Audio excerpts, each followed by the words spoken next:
We all know the game is rigged. Everybody knows that. Even Donald Trump is talking about it. Bernie Sanders talking about it. The game is rigged. We know that. At the top of the food chain is the Federal Reserve System. They print the money, they give it to their friends. If you're part of the clique, you get the money. If you're not part of the clique, well, you literally starve to death. You're pushed aside. You're out there all by yourself. And if you make it, you make it. And if you don't, you don't. The globalists don't give a shit. And how do I know that? It's easy. Because the assets are being misallocated.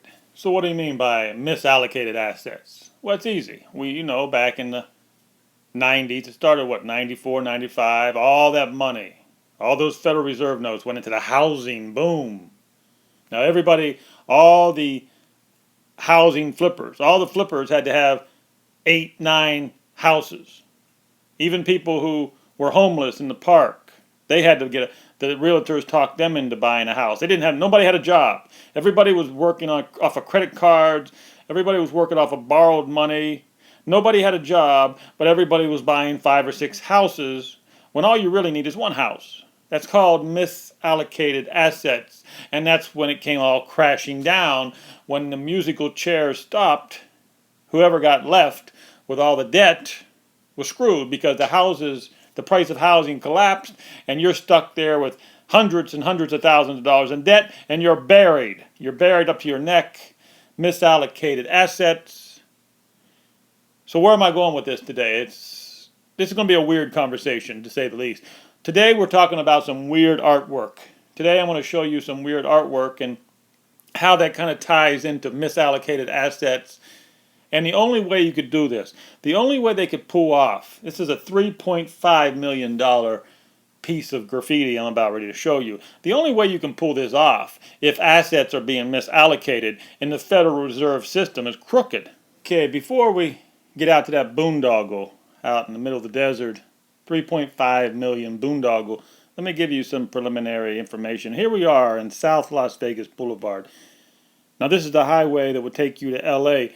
Before I-15 was created, this was the 2-lane road between LA and Las Vegas. Bugsy Siegel would have came on this road. There was no highway here. When Bugsy Siegel came to Vegas, there was no highway. So we're on South Las Vegas Boulevard, and we're heading 10 miles south. We're heading towards Jean, Nevada. And out in the middle of this desert is this boondoggle, 3.5 million boondoggle. They call it artwork. And before I get there, I want to kind of show you who's responsible for this artwork and how it happened. I mean, how does this happen? How do you get this graffiti out in the middle of the desert? They cost $3.5 million, and we got people who are literally starving to death. We've got people who are homeless. I mean, how does it happen? Oh, and wow, I almost forgot the most important part. When you're looking on the side of the road, left and right, remember, you're probably thinking if you're back east, well, look, there's no houses there. I mean, I thought Vegas had a housing problem. I mean, but there's no house. There's all that land out there. There's no housing. Well, you're thinking correctly. All the land you're going to see out here, even to the left, and when we get to the boondoggle, it's all BLM land. I cannot leave that out of the equation because it's so important. It's all BLM controlled land. You see, if they hoard all the land that's surrounding Vegas, if they hoard it, you're stuck right in the middle of Las Vegas. You've heard me talk about this before. If the BLM controls all the land, 85% of Nevada, and then the whole city of Nevada, the whole city of Las Vegas is surrounded by BLM land, well, now you've got a little island, a little ghetto island where you're forced to be there. You got to pay the power bill, the garbage bill, the phone, all the bills that add up. You're stuck. You're paying. You can't be out here. You can't be out here and have your little homestead. No, you see how the BLM and the government and this fascist entity, they're combined with the corporations. And today we're going to be talking about one of those corporations that's in bed with the government. Let's get right to it. You've heard of City Center. City Center, Aria Hotel, Casino Resort, Las Vegas, Nevada. Cost $10 billion. Came online right when the housing collapse started to happen.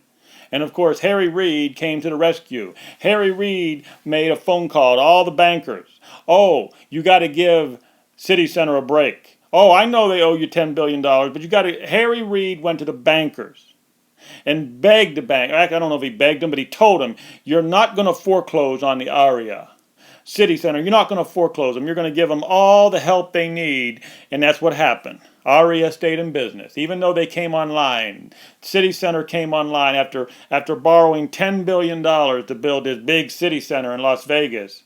They came online right at the housing crash. You and I would have been put out of business. They would have foreclosed on us. They would have took the assets away. But no, not the guys. Remember how we're talking about how the elites are all together?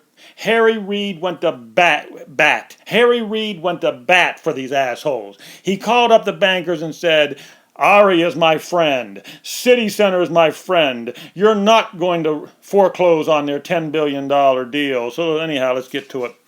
We're talking about this boondoggle out in the middle of nowhere. And I did a little research on what people are thinking. People think it's hideous. And also, like I said, just to make sure we're clear here, one of the big sponsors of this boondoggle artwork is Aria Resort and Casino. And I know, there's people out there at this point in the game saying, hey, bravo, Vamula. What are you talking about? It's only $3.5 million. I mean, what is that? It's nothing. Yeah, that's a ham and cheese sandwich to the people and the globalists, the people who are controlled, who control the Federal Reserve note, the people who control the Federal Reserve printing press. Yeah, it's just a ham and cheese sandwich. But what could you and I do with $3.5 million? We could do a lot, couldn't we? We could feed the homeless. And again, here's another picture of what the locals think of this boondoggle. Oh, okay. Without any further ado, I know, you've been very, very patient, and now you want to see this boondoggle out in the middle of the desert. There it is. I'm sorry, I got to stop laughing. Okay, let's do it again. Let's do this panorama vision, because this desert, I mean, a lot of people think this desert is beautiful. And I'm one. Look at this. This desert is practically beautiful. This is God's creation. And then we slowly zoom over. Jesus. Hell, Lord mighty, what the hell is that? And that's what a lot of people are saying. They're actually, when you drive in from LA and you're on I-15, I hear that you can actually see this boondoggle from the highway, which doesn't surprise me because this is amazing. Okay, so I'll give you a little bit of information on what we call it and who the artist is. Here we go. So, the artist, I think he was originally born in Switzerland. He lives in New York now, and his name is Ugo Rondinone.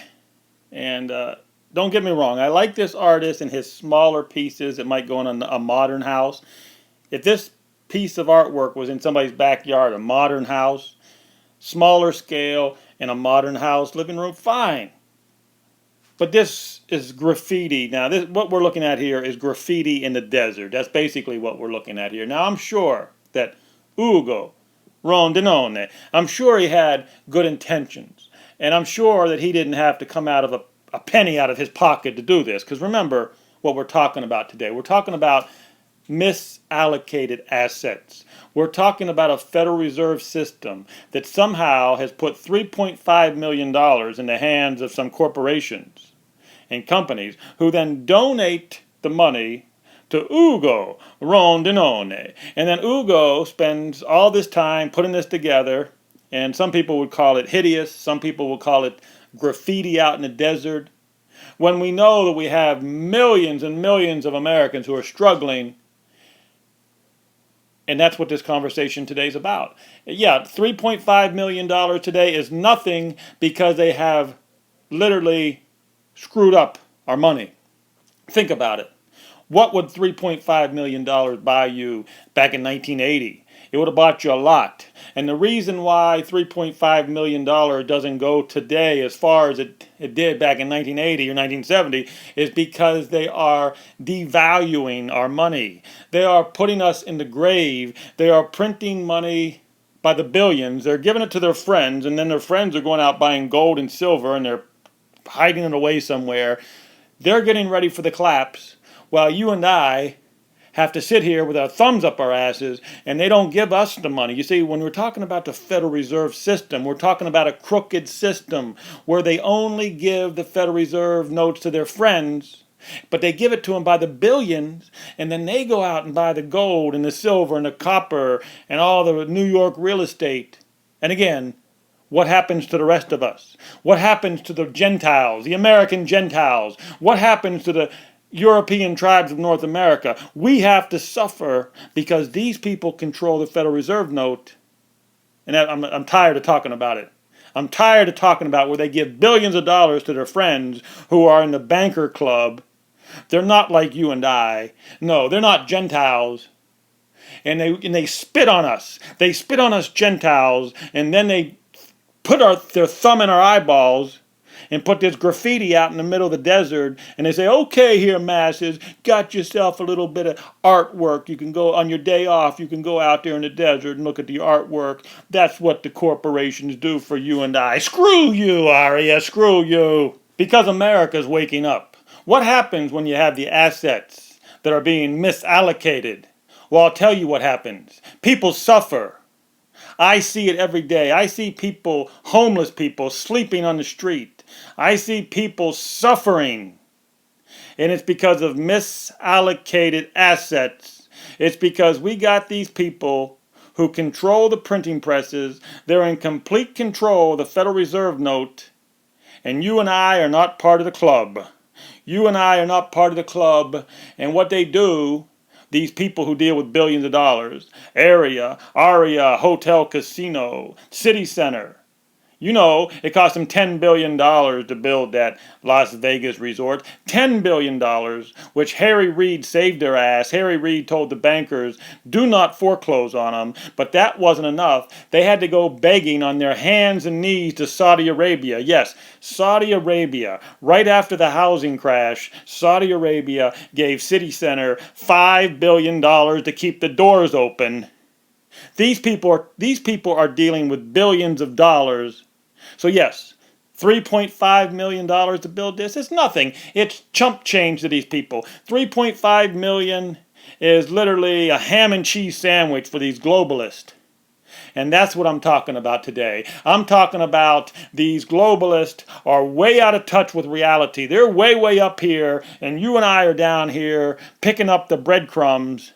And quite frankly, I'm sick and tired of picking up the breadcrumbs. And that's what happens when the masses, when you got literally 100 million Americans now who are suffering, and we're picking up the breadcrumbs, we're getting very close. We're getting very close to the big R word. The big R word, which means revolution, and that means globalist. You better wake up, and you better wake up fast, globalist, because where are you going to hide?